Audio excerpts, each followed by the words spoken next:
Oh boy. Alright. Let me take another rip here. Get in the zone. Talk about some dying fetus. Oh god, this is gonna be empty.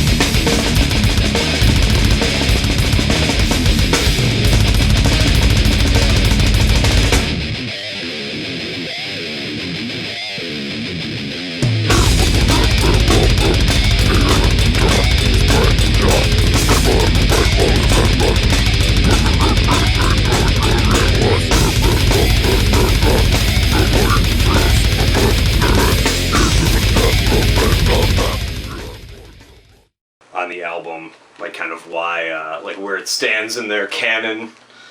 It's their third album. They're from Baltimore. It's a third album. It's one of these bands that's basically just like one main dude, John Gallagher. He's the guitar player, and then you'll hear he's the singer that's like super low. And then, so yeah, he's been like the main dude. And then the album before this one we're going to talk about, it's called Killing on Adrenaline. That one has, in total, 3 of the same guys that are on the album we're going to talk about today. Destroy the Opposition. It's, these 3 dudes. This is the main guy, John Gallagher, and then this guy, Sparky. He just joined on second guitar. I don't know if they have writing credits, but it was probably these 3 dudes.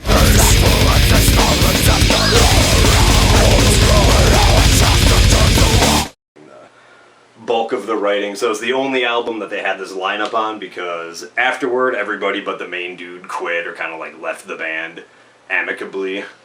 I don't know why, because this guy is the main dude, I don't know, but they all formed another band called Misery Index after that and kind of just like went musically sort of just, they kind of continued this album, whereas Dying Fetus became even more like clinical and technical.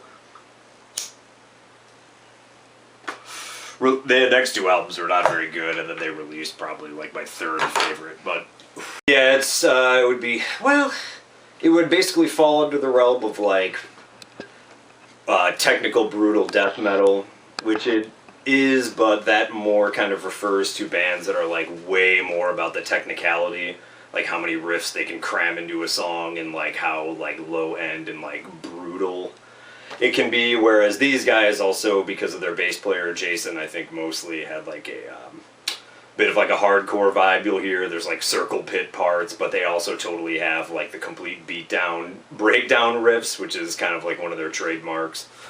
But yeah, they definitely have more of like a hardcore slant, and then also I've read interviews with them where they talk about how hip-hop is definitely an influence, like being from Baltimore, because it's got the groove. And the cover art here with Uncle Sam front and center, you would never guess it just by listening to him unless you develop the ear for it, but the lyrics are all like completely socio-political. A lot of stuff about like being crushed under the boot of the government or just like working class kind of stuff. I was looking through I love this album inside and out, but I mean the lyrics are just like these giant block paragraphs, so it's kind of one album where I never like sat down with the lyrics and was like, what is he saying? But yeah, they're just like, there's a lot of lyrics here. So that kind of plays into the storyline of this album a little bit for me, because first time I ever heard them, my friend Shane Merrill, very successful promoter in Chicago. Chances are if there's like a cool hardcore or metal show going on, he probably had something to do with it. So eternal gratitude to him. We were in a band together called Synecrosis. He played me Killing on Adrenaline, which is the album before this, and I was just like, okay, I haven't heard anything. This is like kind of punk, but it's so, I mean, it's obviously death metal, but it's so heavy, and it's got the slow riffs, but then they're so fast. And like this, they actually have songs instead of just like a bunch of parts stuck together. And he told me a story at that time about how he had seen them, of course, already. At some sort of, maybe it was like one of the last Milwaukee Metal Fests or something where like hardcore and like metal bands were playing together. And he went to go watch Dying Fetus, and then when all like the slow, like, probably like, you know, the first like breakdown or beatdown riff or whatever you want to call it came on, and all the hardcore kids there started doing like their kung fu karate boxing, and all the metalheads, I guess, were just like, who the fuck are these people? Like, why are they dancing like this? Like, they didn't, you know, like, to one of our bands, kind of. They just, like, were completely, like, flabbergasted or something, which always kind of stuck with me and cracked me up. But, yeah, so this is just, like, kind of a right place, right time thing, where that Killing on Adrenaline had been out for, I don't know, maybe a year or something, and then this came out, so I was, like, already anticipating it. And, yeah, it was great. I got this LP actually as a gift, of course, in typical metal brutality. It's strictly limited edition, one press only. But I got this as a Christmas gift from my friends Lauren and Drew, or no. And yeah, so like I said, they kind of split up, or like the band split off after this, and the three guys formed Misery Index. So, being a fan already, I gotta go for the visual aid here. So, being a fan of the band already at the time, I was working for Punk Planet magazine, and I was able to get like an interview per issue in, so whatever was like the most current Misery Index album was out. So I said, well, let's get these guys in there. So I interviewed Jason. I read this interview again, it's not great. The intro is interesting though.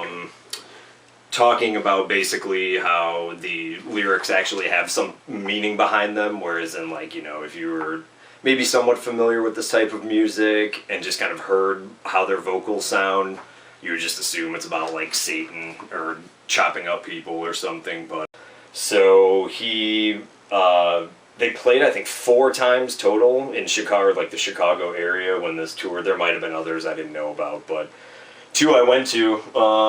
Let's see if these have their dates on it. January 20th. It's October 22nd. So this one is probably first.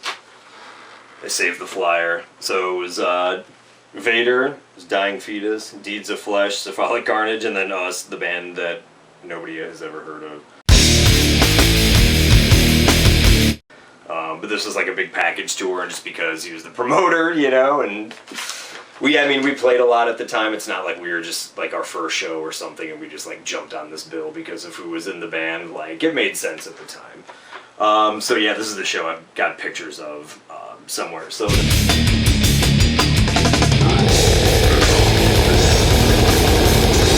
and they played, I don't know the order of the shows, but we were also on this bill. We definitely played first at the show, even though we were listed as second. Diecast, Fetus again, and then this band All Out War, who are just like a super, super heavy metallic hardcore band. But I didn't actually get to see them at this show because of a, let's just say, a mistimed stage dive sent me to the hospital during Diecast, so I had to like leave. And my friend Zach brought my drums home. I broke my collarbone. And so I was in St. Elizabeth's Hospital while Dying Fetus was playing on Western Avenue. Actually, the second trip to the emergency room I had to go to from the fireside. The first being the time I'd accidentally sliced my head open there. But that's a different story altogether. So yeah, didn't see them at that show. They came back again and they played at this place called Riley's Rock House in Aurora. And my friend Lauren, who gave me this record, her and I went to that show. I don't know if it was traffic or what, but we got there later than we should have, and the show was sold out. And I remember being so fucking pissed that we were missing this show, because it's like, again, the album is out, love the album, you know, maybe had missed them last time because of my own dumb ass. But yeah, we couldn't get in, and I was so pissed. And she says today that I cried because I missed that show. I don't know if that's true or not, but I remember being fucking pissed. So I probably wouldn't like have put it past myself to have been riding back in her car to Arlington Heights with like a tear streaming down my face. But the last song on this album is the one they opened with, which starts with this drum intro. And I swear I have, like, to this day not seen like a tighter opening to a set. Just they went from just like fucking around to whatever was playing on the PA to like starting the song.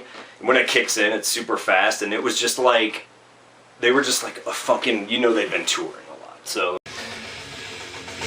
yeah, it just starts with this drum intro. And it was like, man, I don't even know what to say. It was like the dude had just gotten on the stage like 30 seconds previously, and then they were just like, ready to go! Justifiable Homicide, by the way, is the name of the song. So, selling merch for Brutal Truth in Philadelphia, and Misery Index is playing. And so I was like, oh, this is a good time to introduce myself to this dude, Jason, who I interviewed and met, you know, well, no, it was 2005 to the interview, so yeah, like 08, like 3 years ago. I did this interview with him, just say hi. So I said, hey man, like, my name's Dave. I don't know if you remember this or not. I interviewed you for this magazine, Punk Planet. I'm sure they do lots of press, blah, blah, blah. And he was like, oh, Dave Hofer, right? Just like without even missing a beat. And I was just like, how could you possibly remember that, you know? And he was just like, oh yeah. And he used to always wear a Charles Bronson shirt on stage to the band, who are from here, so we kind of bonded over that a little bit. And then, so yeah, that would have been 08, so then like flash forward to like early 2014 or late 2013, he released a book, Extremity Retained. It's basically just about death metal. It's really the only way I can describe it, just about like the recording and touring and musical aspects of it. He's interviewed 1 million people. Here he is on the back. And so yeah, I at the time was struggling to get my book published, and was like, oh, Jason released this book. Let me just drop him an email out of nowhere and asked him, hey, saw you had your book out, very cool. Do you think the publisher would be interested in mine? I'm very unhappy with where it's at right now. And he put me in touch with David from Handshake, and they ended up publishing my book. So, yeah, so, and I kind of told him this when I saw him last summer. I was like, you know, I know you obviously know I was like a fan of your stuff, because I like chose to do the interview for Punk Planet, and like, you know, obviously whatever, you know. And I'm like, but it's just bizarre that like this dude that I went from like, you know, him like not knowing me from Adam basically, to then like helping me get my book published, and also plays on like one of my favorite albums of all time. It's just like, I feel like I should just give you $1 million or something. Like, I don't know, it's very bizarre. So, yeah, so that's the Dying Fetus album. I was gonna listen to one other song.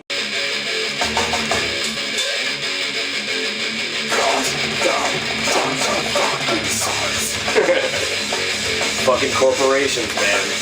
Cut them down.